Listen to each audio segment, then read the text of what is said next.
No programa Pulse, você vai conhecer o testemunho do Divon Zir, mais conhecido como Sal.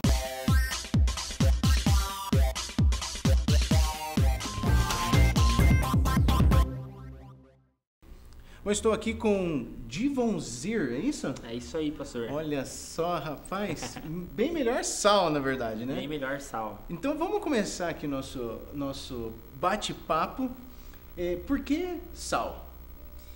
Então, quando eu era adolescente, sempre fui meio magro e alto assim, e eu tinha um cabelão surfista meio descolado assim, e a galera me chamava de Salsicha, aquele personagem do Scooby-Doo lá. Daí quando eu fui pra igreja, lembra, né? Daí eu lembro que quando eu fui pra igreja, o pessoal, poxa, Salsicha, Salsicha. Não, Sal é melhor, né? Assim como o Saulo teve a revelação e mudamos o nome dele, vamos mudar o teu pra Sal. Tinha uns amigos já que não eram da igreja que chamavam assim, então ficou Sal, bem melhor. Olha aí. Então tá, Sal, eu fiquei sabendo que tua história ela é impactante, né? E a gente não tem muito tempo aqui para falar de detalhes e tudo mais, mas eu quero que você conte um pouquinho assim, a sua vida antes de Jesus, o momento que você encontrou Jesus, que foi a virada, e hoje, depois de Jesus, quais foram as mudanças, o que Deus fez na sua vida aí?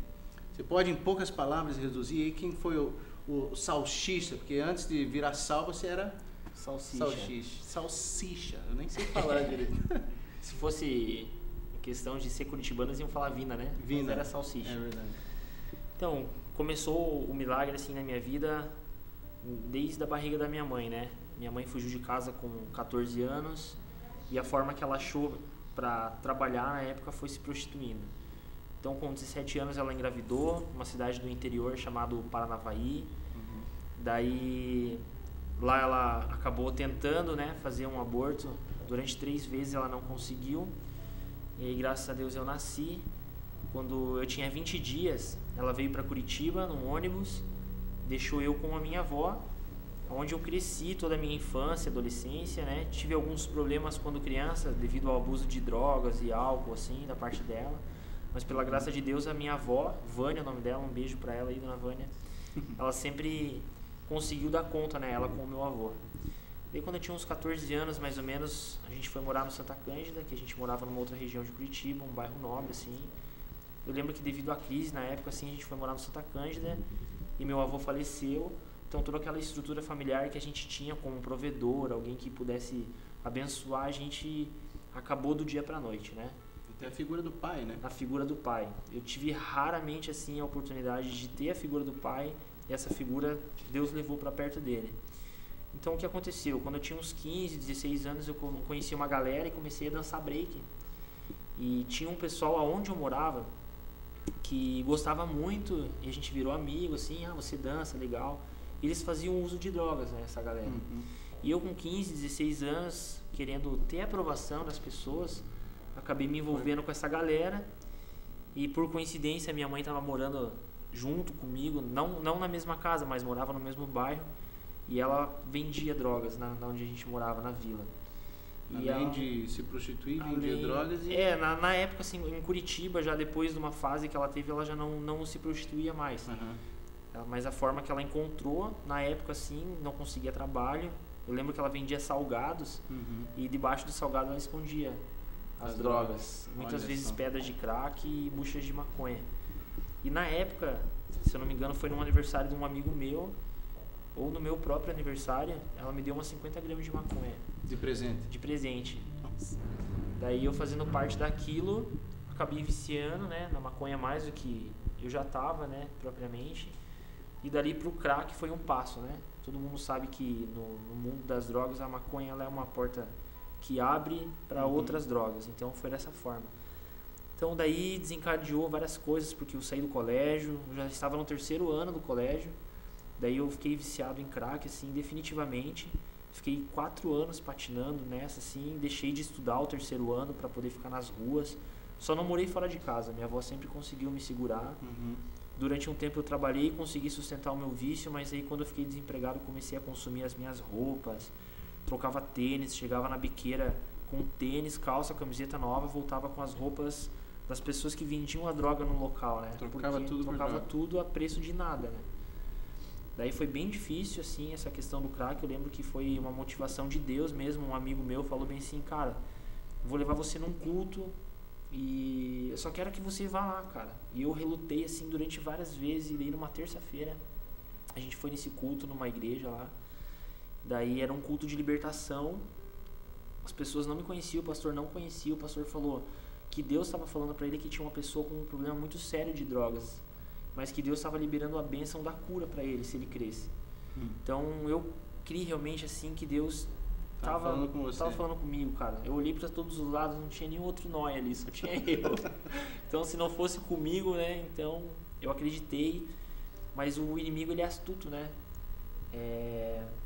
Tem aquela questão da gente receber a palavra de Deus e guardar no coração, mas se você não tem raiz onde você está, a palavra facilmente é levada, né? Sim. Ou pelo vento, ou pela água. No meu caso não foi diferente, porque naquela época eu não consegui me firmar. Então eu continuei viciado em maconha. A forma que eu usava para controlar a ansiedade e a vontade de fumar o crack era na maconha.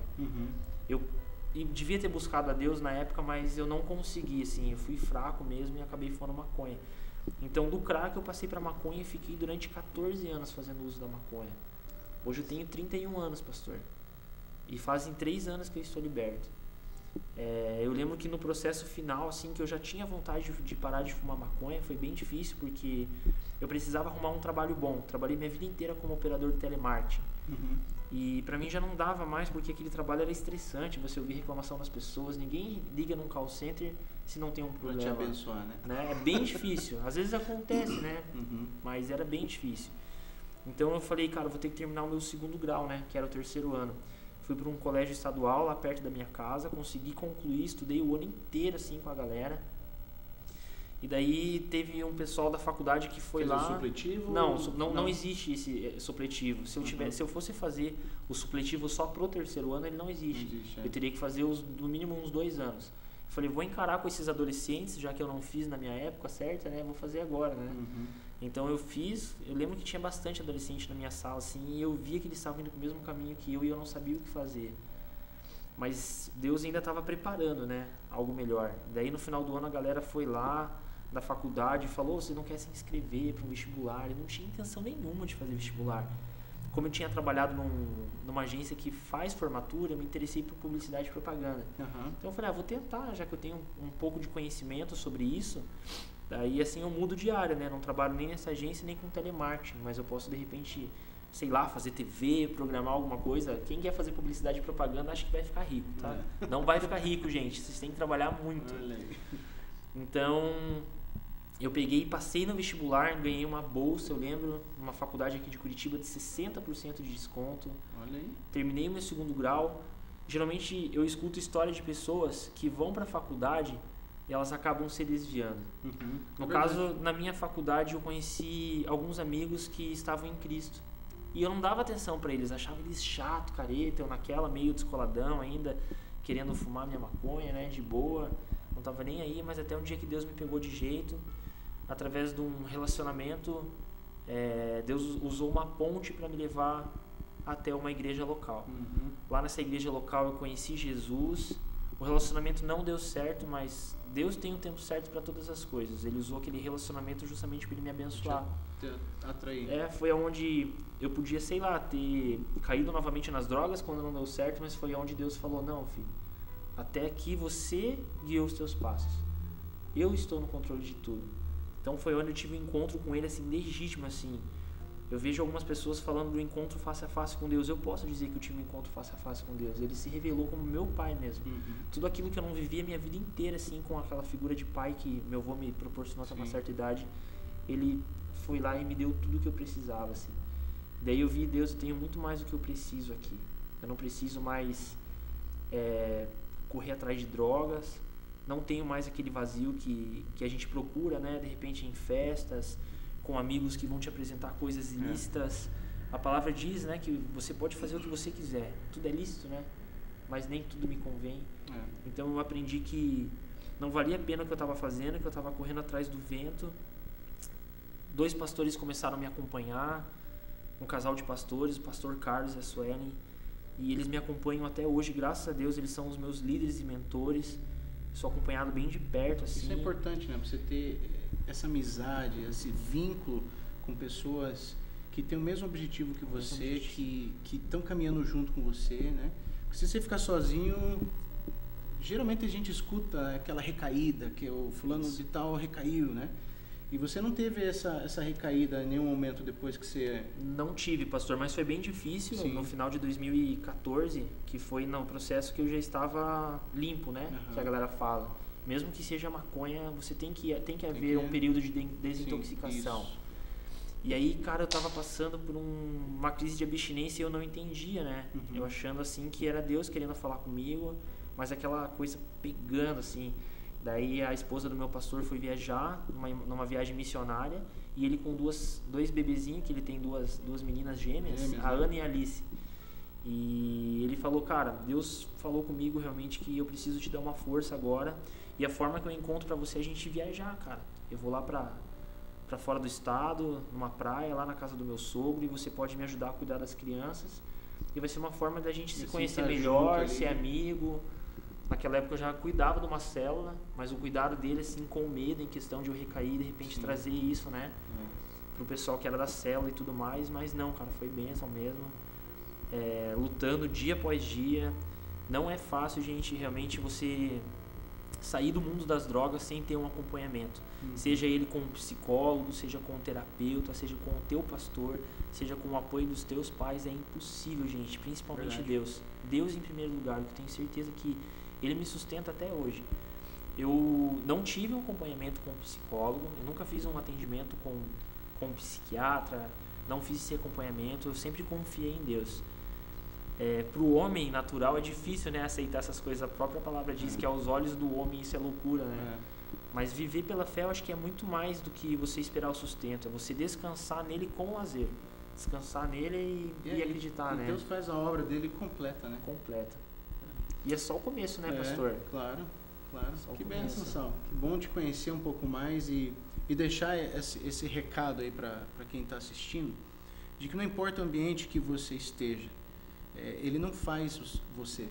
Você tem a oportunidade de, né, se afundar nas drogas, no teu caso eram as drogas, eram os amigos e tudo mais, ou você ir para um caminho certo, né? O caminho de Deus. Você tem essa chance. Então, às vezes, não é o ambiente que faz você, ou pelo fato de você ter sofrido tudo aquilo, né? Com mãe, com pai, com um monte de coisa, avô e tal. Não é isso que vai fazer com que você naturalmente seja um ladrão, seja um drogado pro resto da sua vida, né? É verdade. Então, que bom que você viu a oportunidade que Deus te deu e hoje você está aqui dando testemunho para quem está nos vendo aí.